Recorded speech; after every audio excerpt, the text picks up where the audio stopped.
And here you can see on top of the screen it's a little bit dark, but here I can also write my text that I want to share with the world. And the good part of TweetDeck is that if you click here, you can also attach photos.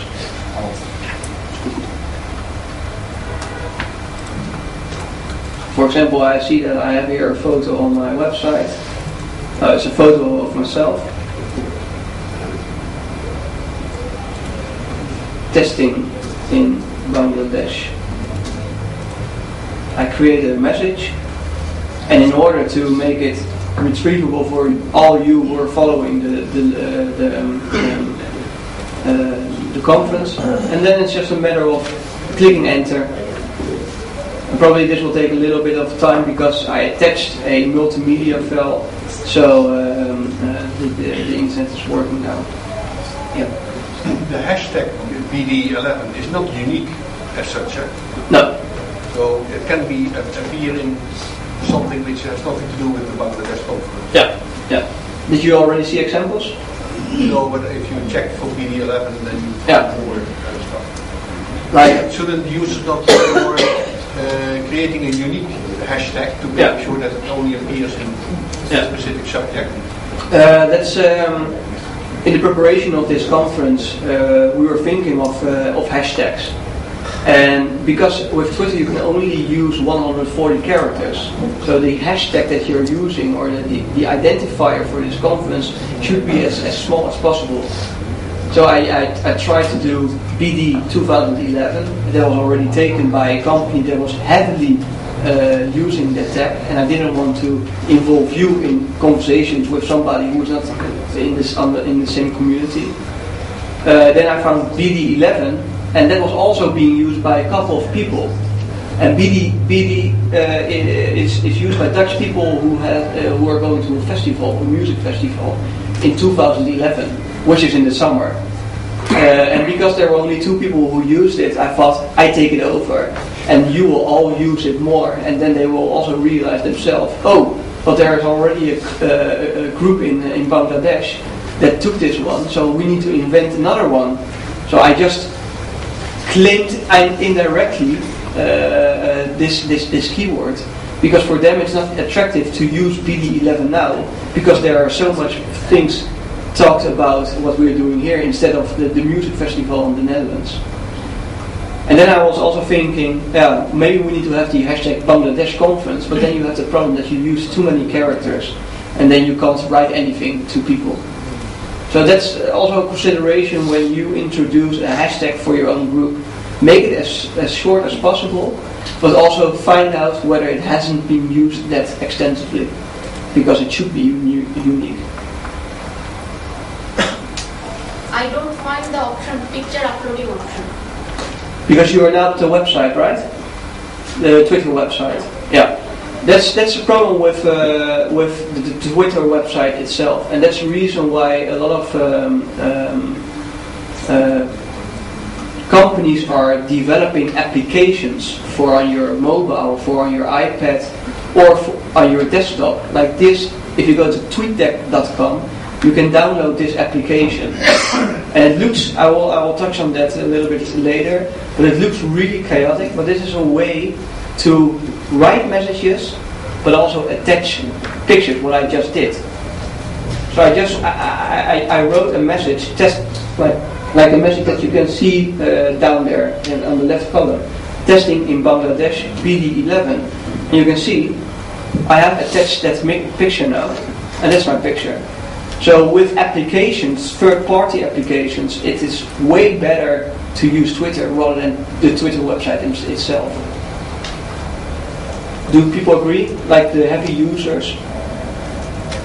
Do you use, for example, a third-party application? Or do you use the twitter.com website? I'm just only using the Twitter main account, main website. Right. Did you include pictures in your messages? Or not yet. No. That's also the problem, that they are limiting your use. Even though the Twitter website should be a good website, but they cannot.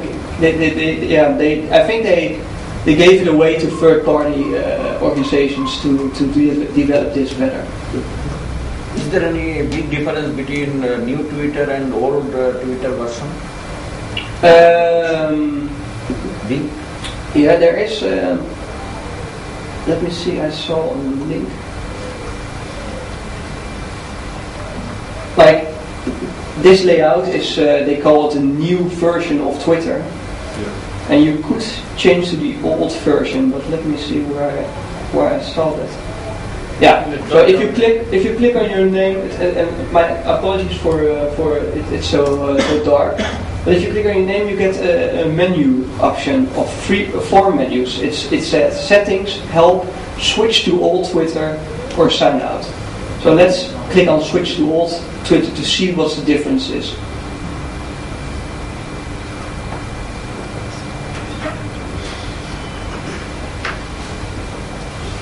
Now, while it's trying to open the website, I also need to say that Twitter was being built as a mobile device in 2005, and it became a different platform in 2007 when it took off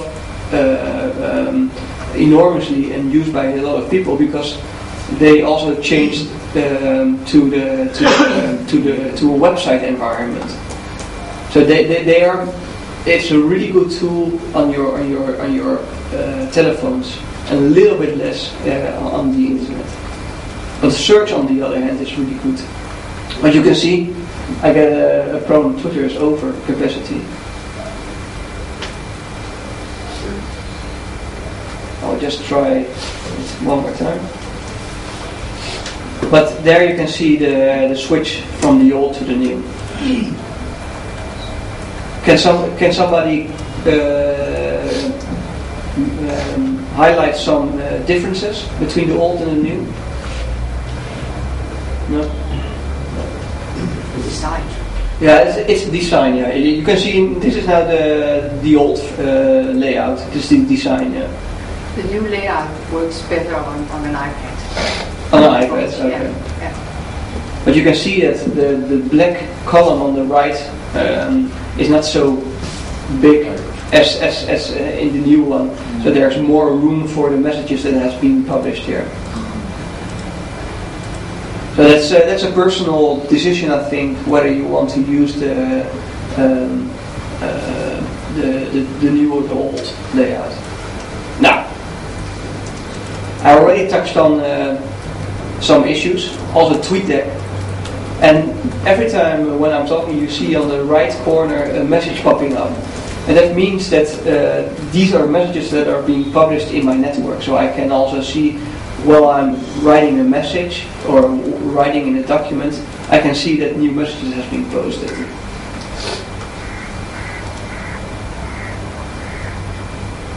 And if you like, what I'm not gonna do is I'm going to the situation when you go to tweetdeck.com and you download it, you will get a screen like this. This is TweetDeck, and what you can do is you can add columns. So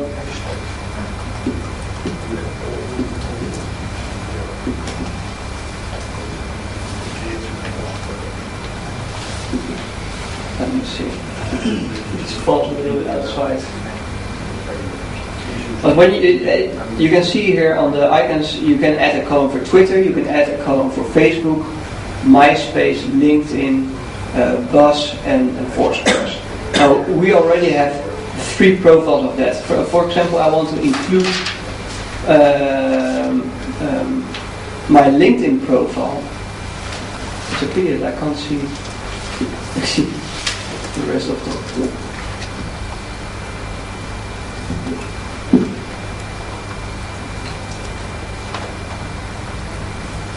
So here you can see that even though you manage like maybe 5 or 7 different profiles, you can include it in your TweetDeck and keep track of what's happening on these different platforms.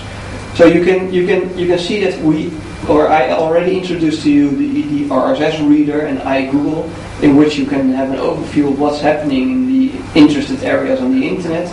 But TweetDeck it's more or less the same as an RSS reader, but only for your social profile. So you can see what's happening in my social profile. Now you see that Anja is heavily using it, Michel is heavily using it, but also, for example, Pablo, the guy that we saw yesterday from Focus, our former Focus workshop facilitator. I can easily see what's happening in my network. I see that Hempel from Nepal is connected to a person, and then of course, because it's underlined, I can click on these persons too if I think, hey, that could be interested. So this is LinkedIn, but you can also add, for example, your Twitter account. But I can't see it's good on the screen. So these were Twitter, these were TweetDeck. Let's go to another one, Delicious, because that's something that a lot of people didn't know before. Or no, there were a tweet a couple of minutes ago from someone, I guess, in here, who wrote that in South Asia, Facebook is more popular than Twitter. Yeah. And I think it might be a good idea just to talk a little bit about why you use the two differences together. Sure. Because Facebook and Twitter are very difficult to compare. Yeah. They have two different purposes. So talking about popularity might be worth addressing here. At least as I see it, you use Facebook for interaction with friends, and Twitter can be used like a kind of conference minutes. When you afterwards don't know or can't remember links to different websites that was mentioned, pictures taken, or good advice, that's what you use Twitter for. And Facebook is quite a different story, at least the way I look at it. So I think we should emphasize that you need to consider what you use the different applications for when you use it. And not use Twitter to keep in touch with your friends, because your friends will probably not look there for information about what you're doing. Well, it's the purpose of also using it, because I live in Copenhagen, different things, but then you also can decide the type of platforms that you want to use for the personal or the private stuff, or sometimes you can mix it a little bit, because it's also good to know that somebody is having also other hobbies than only work in the work life. I think it was also a good discussion yesterday about Facebook and Facebook, because Facebook is do I say it correctly? Facebook? Yeah, it's not very popular, but it's a local social networking site. Bangladesh social networking sites, Facebook and Facebook, and the reason why probably still a lot of people, even though people are from Bangladesh, they want to use Facebook, and the reason of this success of being a part of Facebook is also amount.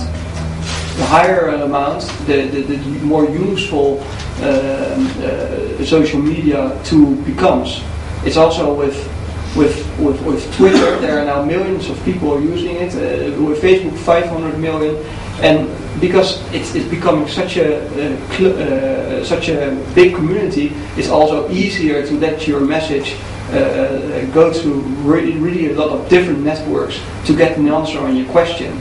And if you only had 1,000 people, then the traveling of that question goes not so fast as in Twitter or in Facebook. And that's most of the time also that local social networking websites cannot almost compete against the big amount of diversity in social, in Facebook or in Twitter. But shall I continue with Delicious? How do we create hashtag? You can create it like this. Yeah. If you have a message, if you write, let's go to Twitter.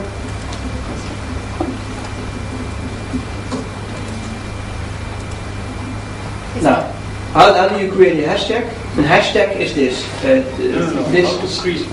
So we mentioned that we create hashtag and use it among friends in our network. So I think he's talking about creating a group. Yeah, and that's agreeing. You should agree on a hashtag together with the group. And for me, it was quite easy to get an agreement with you because I just told you you should use BD11, so you didn't have a decision. But it makes it easier to immediately start building up a collection of valuable information based on that unique tag. So it's something you need to communicate with your group. Like, for example, in your organization, okay, people, when you want to use social media in your business or in your organization, then use this typical this keyword, the name of the organization, for example. That will automatically be communicated to all of the. You should communicate that to the people who you meet, of course. Or send an email. You say, okay, now we are on Twitter. If you talk about our organization, use the name of of your organization. So that makes it unique to you. So that's not a matter of it's just a matter of trying to get as many people as possible to use the tag. Because if we didn't use BD11 that extensively yesterday and today, then the people in the Netherlands